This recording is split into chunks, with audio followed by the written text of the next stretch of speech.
জগন্নাথ দেব উঠে পড়েছে দেখতেই পাচ্ছেন, আর আমার হাজব্যান্ড ফুলমালা নিয়ে চলে এসছে, ছেলে শুয়ে আছে। নমস্কার, নতুন একটা ভিডিও নিয়ে চলে আসলাম। উঠে পড়েছি, ফ্রেশ হয়ে গেছি, মাসির কাজ মোটামুটি শেষের দিকে। জামা কাপড় কাচা হয়ে গেছে, ঘর ঝাড় দিয়ে এবার মুছবে, বাসন মাজবে, চলে যাবে। আর উঠেছি অনেকক্ষণ, উঠে আবার শুয়ে পড়েছিলাম। রাত্রিবেলা ঠিক মতো ঘুম হয়নি, কালকে ওই আলু পেঁয়াজ ভাজা দিয়ে রুটি খেয়েছি না, অম্বল হয়ে গেছিলো রাত্রিবেলা, বুকটা খোঁচাচ্ছিল। তখন রাত্রিবেলা 4টে অবধি জাগা, তারপরে ওষুধ খেলাম। মানে ওরকম প্রথমে বুঝতে পারিনি যে অম্বল হয়েছে, কেমন একটা মানে ব্যথা ব্যথা করছিল বুকটা। পরের দিকে শেষের দিকে তখন বুকটা খোঁচাতে যখন শুরু করলাম, তখন বুঝতে পারলাম যে না, এবার এটা অম্বল হয়েছে। কারণ নাহলে আমি অনেক আগেই খেয়ে নিতাম অম্বলের ওষুধ। আমার তো হোমিওপ্যাথিক ওষুধ থাকে, জানেন, আমি সবসময় আনিয়ে রাখি হোমিওপ্যাথিকের অম্বলের ওষুধ। আর আমাদের ডক্টর এত ভালো ওষুধ দেন, মানে হোমিওপ্যাথিকের ডক্টর বলছি, মানে আমার অ্যালোপ্যাথিকের মানে অম্বলের ওষুধ খেতেই লাগে না আমাদের। আমাদের ওইটা থাকলে ওইটাতেই কাজ হয়ে যায়। যত বড়ই মানে যতই মানে চোরা অম্বল বলুন বা যেরকমই যত মানে খারাপ ধরনের যত অম্বল হবে, তার ওষুধ এইটাতেই সব রকমের কাজ হয়। তো তার জন্য এটা আমি সবসময় ঘরে রাখি। তো ওইটা খেলাম, খেয়ে তারপরে 4টের পর আমি ঘুমাতে পেরেছি। তাই ঘুম আর যাচ্ছে না চোখ থেকে। তো চলুন, এখন আমি যাবো রান্নাঘরে, চা করবো, চা খাবো, ছেলেকে তুলবো। ছেলের তো আন্টি আছে। আপাতত আমি রান্না বলতে গেলে তো ওই ডাল আছে, দেখি আর কি করি। একটু আলু সেদ্ধ করবো, আমার হাজব্যান্ডের জন্য আলু পেঁয়াজ ভাজা রেখে দিয়েছি, আর একটু পাঁপড় ভাজবো, তাহলেই হয়ে যাবে। চলুন, আমি আবার পরে আসছি। ছেলে দুধ করতে চলে এসেছি, আর এখানে চা আমার করব। এখানে নতুন করে দুধ জল দিতে বসিয়ে দিয়েছি, এই বাটিটা নামিয়ে দিয়েছি। ছেলে ব্রাশ করছে, মাসি কাজ করে একটু আগে চলে গেছে। তো চলুন, ছেলের দুধটা করে দিই, আমার চাটা করি।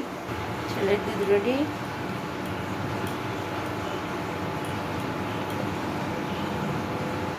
আমার চা বসিয়ে দিয়েছি আদা চিনি দিয়ে। ছেলের তো দুধ ওখানে করে দিয়েছে, দুধও মোটামুটি ফুটতে শুরু করে দিয়েছে। তো চলুন, এটা ভালো করে ফুটুক, নিয়ে চা পাতা দেবো। চা পাতা দিয়ে দিয়েছি, ফুটতেও শুরু করে দিয়েছে। হ্যাঁ বলো। হ্যাঁ, এবার দুধ বিস্কুটটা খাও, দুধ দিচ্ছি। এই যে আমার চা রেডি, আর ছেলের দুধ রেডি, আগে দেখিয়েছি দুধ। আর এখানে এটা ফুটেও গেছে দুধ। তো চলুন চাটা খাই, পরে রান্নাঘরে চলে এসেছি কোটাকুটি করতে। আলু সেদ্ধ বসাবো, ডাল আছে, আলু পেঁয়াজ ভাজা আছে। আমার হাজব্যান্ড খাবে, আর আমার হাজব্যান্ডের দাঁতে ব্যথা হয়েছে হঠাৎ করে। তো রাত্রিবেলা ও বললো রুটি খাবে না। তো আমার আর ছেলের জন্য একটুখানি আলু চচ্চড়ি করবো রুটি খাওয়ার জন্য। আর মাসিকে যেহেতু অনেক দিন কামাই হয়েছে, আমার হাজব্যান্ড বলছে এত দিন করে যদি কামাই হয়, টাকা পয়সা দিতে হয়, বুঝতেই তো পারছেন মাস গেলে। তো যাই হোক, সেজন্য রুটি করাচ্ছি। ইচ্ছে করে না খেতে রুটি, তবুও কী করবো, অল্প করে করাবো। তো চলুন, এখানে আলু সেদ্ধটা বসিয়ে দিচ্ছি, আর এদিকে ভাত বসিয়ে দিয়েছি। আমার স্টুডেন্টের মা ফোন করলো যে আজকে সকালবেলা পড়ানোর জন্য। প্রথমে না করে দিয়েছিলাম, তো আমি ভাবলাম থাক পড়িয়েই দিই, বিকেলবেলা নাহলে বলছে দেরি হবে, আর দেরি হলে আমারও সব দিকে দেরি হয়ে যায়। তার থেকে বরঞ্চ দুজনকেই ডেকে নিয়েছি, পড়িয়ে দেবো। তো এখানে আলু চচ্চড়ির জন্য আলু কেটে নিয়েছি, সব কোটাকুটি কমপ্লিট, ভাতও হয়ে গেছে। এবার রান্না বসাবো।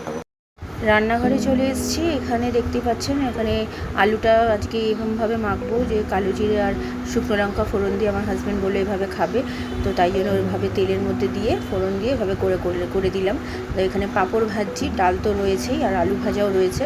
আমার হাজব্যান্ডের খুব ভালোভাবেই হয়ে যাবে। আমার হাজব্যান্ডের বললাম না দাঁতে ব্যথা, তাই একটুখানি মানে নরম নরমই খাবে। রাত্রিবেলা ওই আগেও বলেছি যে সেদ্ধ ভাত করে দেবো। আর এখানে তারপরে চলে আসলাম হচ্ছে আমাদের ফোড়ন তরকারি করতে। আর এইদিকে ছেলের আন্টি চলে গেছে পড়িয়ে, এদিকে ডালটা গরম করছি, কালো জিরে ফোড়ন দিয়ে আলুগুলো দিয়ে আর কাঁচা লঙ্কা দিয়ে দিয়েছি, ভালো করে নেড়ে ছেড়ে হলুদ গুঁড়ো দিয়ে তারপর নুন দিয়েছি, নুন দিয়ে ভালো করে এই করে তারপরে মিষ্টি দিয়েছি পরিমাণ মতো, দিয়ে তারপরে জল দিয়ে একটু কষিয়ে, তারপরে জল দিয়ে সামান্য জল দিয়ে নামিয়ে ফেলেছি নুন মিষ্টি দেখে। খেতে খুব ভালোই হয়, কিন্তু কেউ খেতে চায় না, তাই একদমই অল্প করে করছি, যেহেতু আমি আর আমার ছেলে খাবো একা, তাই। আরে বাবা রে, রান্না করে এসছি বলে আমার জন্য গ্লুকন্ডি করে নিয়ে আসলো ছেলে। Thank you. তুমিও খাও, গরমে তো শান্তি পাবে। তোমার তো ঠান্ডা জল মিশিয়েছো কেন? ভালো লাগছে? ঠিক আছে, চলো খাও। বৃহস্পতিবারের পুজো হয়ে গেছে, দেখতেই পাচ্ছেন জগন্নাথ দেবের। একদম অল্প মালা দিয়েই পুজো করা হয়েছে আজকে। এমনিতেও ফুলমালা রাখা যাচ্ছে না, পুরো নষ্ট হয়ে যাচ্ছে।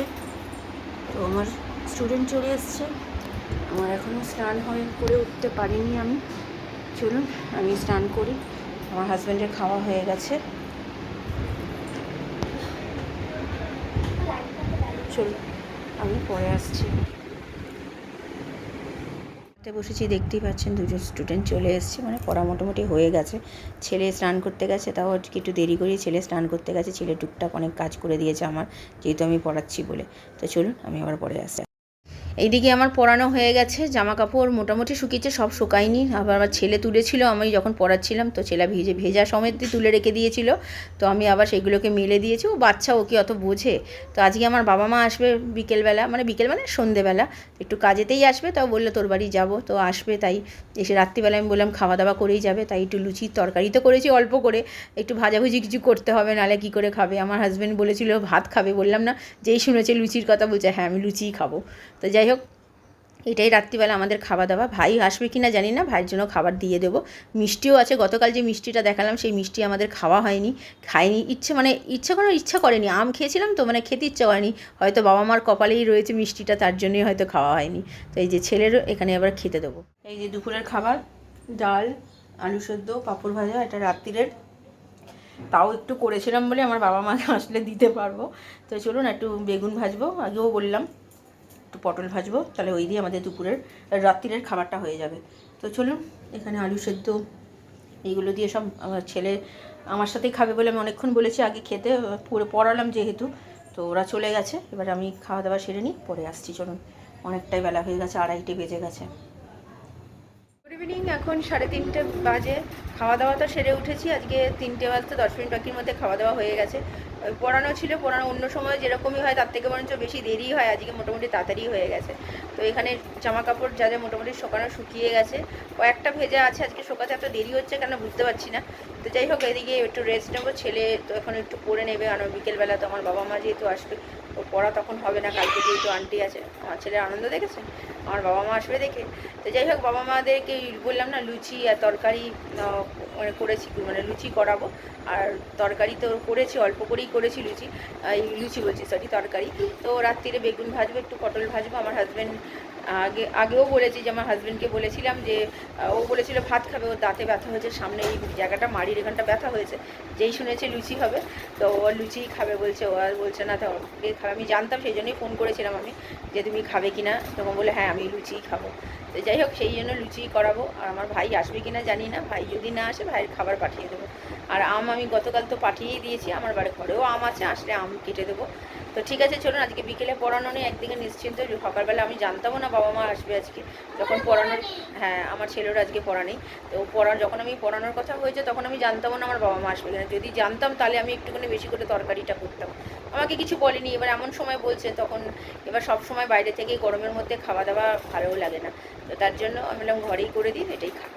তো ঠিক আছে, চলুন আপাতত একটু রেস্টে, আমি পরে আবার বিকেলে আসছি। বাবা মা এসছে, একটু আগেই এসছে, এত গরম না, মানে এখনও এসিটা চালাইনি। আমার বাবা বললো ওই সঙ্গে মানে সবে এসছে তো এসিটা চালাতে, তাই বারণ করলো, তাই এখন চালাইনি। এটা কিন্তু আমার ছেলে তুলছে। তো যাই হোক, এখানে তুলেছে, আমার মা বসেছে, মা জানে কিন্তু আমার বাবাও জানে, কিন্তু ওই সামনাসামনি করাটা ঠিক লাগে না। ঘরে চলে এসছি, এসে ওই মারা এসছে, মাদেরকেও দিয়ে দেবো লুচি, তো বেগুন ভাজা তরকারি, তো তাই জন্য এখানে লুচি করে নিচ্ছি। আমাদের যে মাসি করে, সে মাসি মেখে বেলে দিচ্ছে, কারণ কি একা হাতে এতগুলো লুচি করা সম্ভব না, সে তো জানেনি। তাই জন্য আমি সবসময় হেল্প করে দিই, তো বয়স্ক যেহেতু মানুষ তার জন্য। তো যাই হোক, এদিকে করে নিয়ে আমার বাবা তো রাগ করছে যে আমরা আসলাম, এসে একটু গল্প করব কি, তুই গিয়ে রান্নাঘর। না, সেটা বললে হয়, তোমার ছেলের সাথে কথা বলো। তাও তো আজকে পড়ানো নেই, সকালবেলা হয়ে গেছে পড়ানো, ভাগ্য ভালো আমার।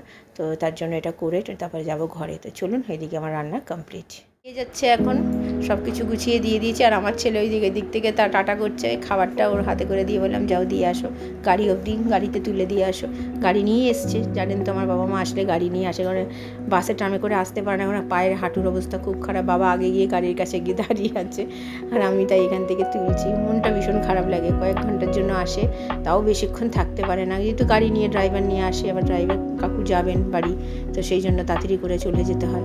তো এই যে বাবা মানে তো উঠবে গাড়িতে, মা উঠে গেছে, গাড়ি নিয়ে চলেও গেল। এই যে বাবা উঠে গেল, এখন উঠে বেরিয়ে গেলে। আমার 9:15 বেজে গেছে, বাবা মারা চলে গেছে, আধ ঘন্টা হতে চললো। তো এখনও ফোন করেনি, গিয়ে গরম না, গিয়ে একটু ফ্রেশ হয়ে হয়তো ফোন করবে। তো খাবার দিয়ে দিয়েছি। তো রাত্রে আমার বাবা একটু রাগই করছিল যে আমি যেহেতু রান্নাঘরে গিয়ে ঢুকে বসে থাকি, তো একটু বসে গল্প করার সময়টা পাইনি। আর আমি সেটা বললে হয়, আমি এতদিন পর এসেছি, কিছু রান্নাবান্না না করে দিলে ভালো লাগে নাকি। তো ঘরের খাবার আর বাইরে থেকে খাবার দুটোর মধ্যে তো আকাশ পাতাল তফাৎ না। তো যাকে ঠিক আছে, চলুন এখন একটু বসি, তারপরে জামা কাপড় ভেজাবো, আমি আবার পরে আসছি। ছেলের খাবার বেড়ে নিয়েছি, বেগুন ভাজার খাবে না বলছে, আর করলাম না। আমার হাজব্যান্ড যদি খায় খাবে। ওই যে নবিতা দেখছে, কি গো মন খারাপ লাগছে, চলো খেয়ে নাও, ঠিক আছে চলো। রাত্রিরে খাওয়া দাওয়া জাস্ট এইমাত্র খেয়ে দিয়ে উঠলাম। আমি দুটো লুচি খেয়েছি, গরমেতে কিছু ভালো লাগছে না খেতে।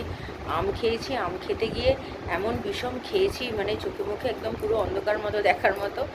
নাম করছে ছোটোবেলা থেকে, এটাই শুনে আসছি, আপনজন মানে বাবা মা নাম করছে হয়তো, সেই জন্যই এরকম হেঁচকি, মানে হেঁচকি না, যেটাকে বলে বিষম, বিষম খেয়েছি। তো মোটামুটি সব কাজ গোছানো হয়ে গেছে। আমার হাজব্যান্ড ডাক্তার দেখিয়েছে দাঁতের ব্যথার জন্য, খেতে পারছে না, খুব কষ্ট করে খেলে। ওই যে আমার ছেলেকে দেখুন।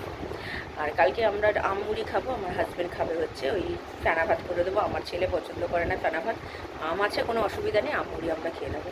তো চলুন, ভিডিও তাহলে আর বড় করছি না, ভালো লাগলে লাইক শেয়ার সাবস্ক্রাইব করবেন। কালকে নতুন একটা ভিডিও নিয়ে চলে আসবো। আপনারা ভালো থাকবেন, সুস্থ থাকবেন।